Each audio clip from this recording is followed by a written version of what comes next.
What's up, guys? Welcome back to another video. Today we got for you 3 workouts we like to use with our athletes at the start of off season. So really trying to get a really good base. How many times can I say really in one sentence? Trying to build a solid base so we can get some strength and we can get some power gains in the off season with our athletes. Hopefully you guys enjoyed this video. If you do, please give it a thumbs up. Please subscribe to the channel. We post new videos every Tuesdays and Thursdays, so make sure to subscribe to catch all of them. Hope you enjoy. The first workout that we love to use is going to partner a barbell back squat with an accentuated drop jump. So for the barbell back squat, we are going to go tempos. I absolutely love utilizing tempos, and I have seen so much improvement with our athletes. So typically people will start a tempo with a slowed down eccentric portion.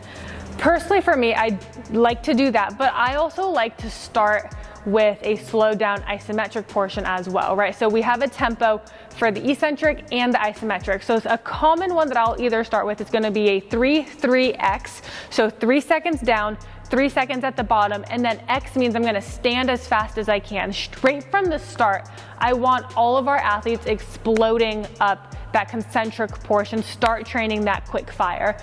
So I like to have either a 3-3-X or if it's a newer athlete, we'll start with like a 2-2-X.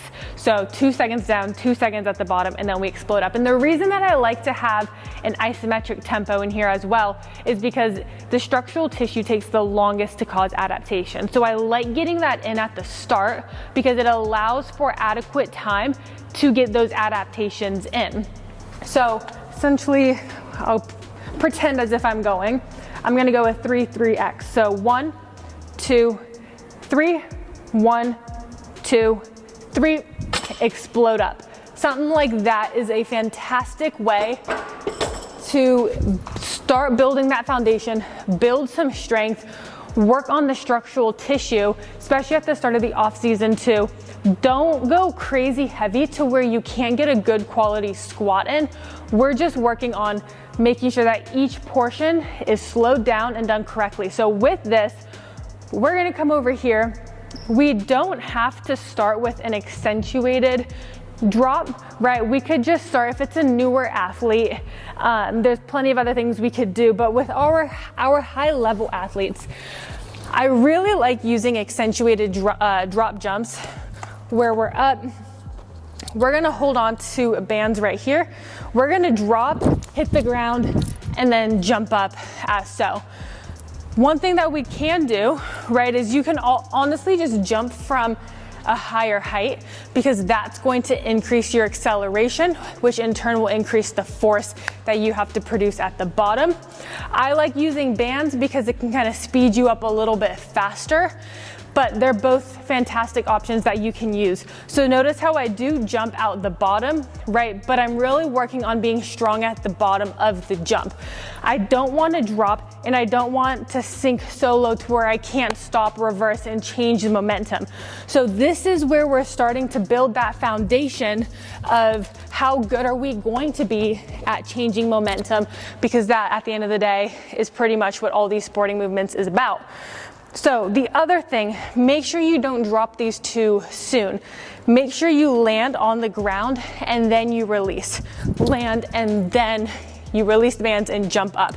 So I love starting with these 2 things, and then from here we can build so well our off-season template.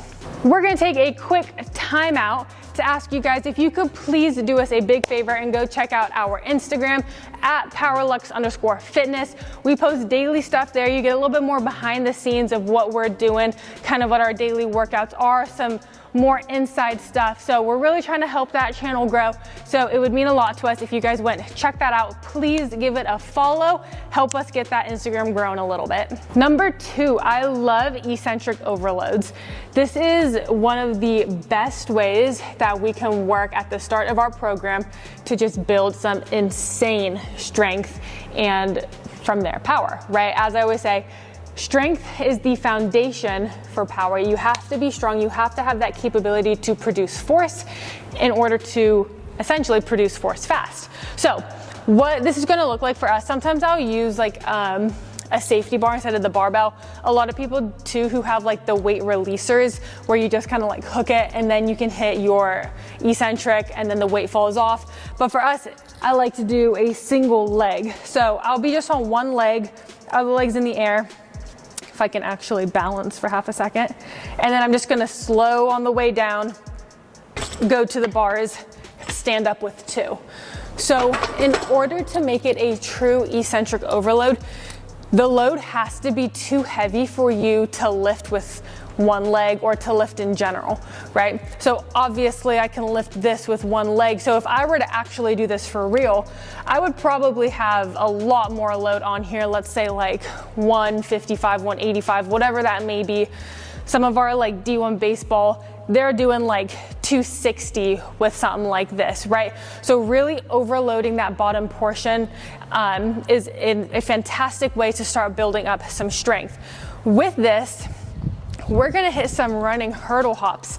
Now, I've talked a lot about these in previous videos as being one of my all-time favorite exercises or anything involving hurdles for a couple of reasons. Number one, change of momentum. And as I talked about with the first workout with the accentuated drop jumps, change of momentum is everything, right? Can you produce enough force to efficiently and effectively brake to then get going in another direction? When you go to jump, for example, right? The speed you take horizontally to brake and change your momentum, changing directions, this and that, the rigidity of it.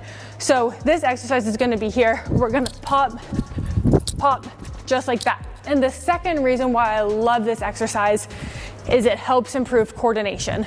I am a believer that coordination is the number one key to athleticism. I think coordination is so important and invaluable. And yes, some people just have that more coordinative elements to them, to their being. Other people, you can train it. And getting an exercise like this, where you have to jump, you have to reorganize, you have to get your steps in order to, as I just said, reorganize to keep popping, keep producing more force is invaluable. So if we can get this going at the start of our off season, that gives us a long time to work on the ability to change momentum, the ability to have elite coordination, because to me, these two things are what's really gonna transform you as an athlete. Number 3, we're going more posterior chain. So I will say that actually the tempo back squat and the single leg eccentric overload, I feel that in my butt quite a bit. But this one's targeted more posterior. We're gonna go a barbell RDL. We're gonna go a kickstand with it. So you can start off with just a simple RDL, totally fine. I just like to kind of get going with a kickstand because from there I like to get other progressions in. So I just like to start with a kickstand. So we're here, one leg's kicked back, and then my front leg. So right now my right leg, that's gonna be the one that I'm loading and then driving through. So I'm really honing in on that leg right there. I think a kickstand's super awesome because it kind of works on overloading that one. You do have that other leg for stability. Sometimes I will also add tempos to my RDLs, especially at the bottom, so that isometric phase. I think there's a lot of merit to holding this position right here, getting that hamstring in a slightly lengthened isometric hold under a lot of tension is extremely beneficial, especially kicking our hips back. So A is going to be the kickstand RDL. B, we're gonna come over to the glute ham. We're gonna hit an iso with a plate drop. So typically, let me preface this by saying early in the training plan, early in the training plan, I'm probably gonna start with just a hold, okay? So I'm here, I'll get a single leg in, I'll drive myself up and I'll hold this. However, if I'm doing it as part of a block with something else like the RDL, for example, I'm not necessarily going to make this just the plain weighted iso because that's not gonna be my goal here. Rather, I wanna work this hamstring out while it's isometrically contracted and while it's having to stabilize my body. So I'm gonna hit a plate drop like this, right? I drop, I try not to let my body move around too much, and this leg is holding me. I will a lot of the times use that exercise, the glute ham iso, independently of other things, in which case I will do hypers, I will do an iso, I will do a lot of things. But when I partner it with something else that's really trying to be my main focus, I like hitting some type of isometric contraction where there is like a perturbation or an oscillation. So A is going to be the kickstand, B is going to be the plate drop, and C, I like to partner it with a triple jump. So we're going to start on one leg, we're going to jump out as far as we can, and then we're going to land on two. Once again, I love the coordination of this. Same thing with their running hurdle hops. I love just pushing out and being strong, and when I hit these single leg jumps, I feel it a lot in my hamstrings. You absolutely do not have to partner strength with a jump or strength with power. You don't have to do that. I like to do that with a lot of our athletes because I like to train those different elements and those different motor abilities working simultaneously. So I think there's a lot of benefit to it, saves a little bit of time as well. But totally up to you. These are just 3 ways that you can kick off your off season to start building some really big strength and power. So hopefully this helped. Hopefully you enjoyed this video. If you do, please give it a thumbs up, please subscribe. We'll see you in the next one.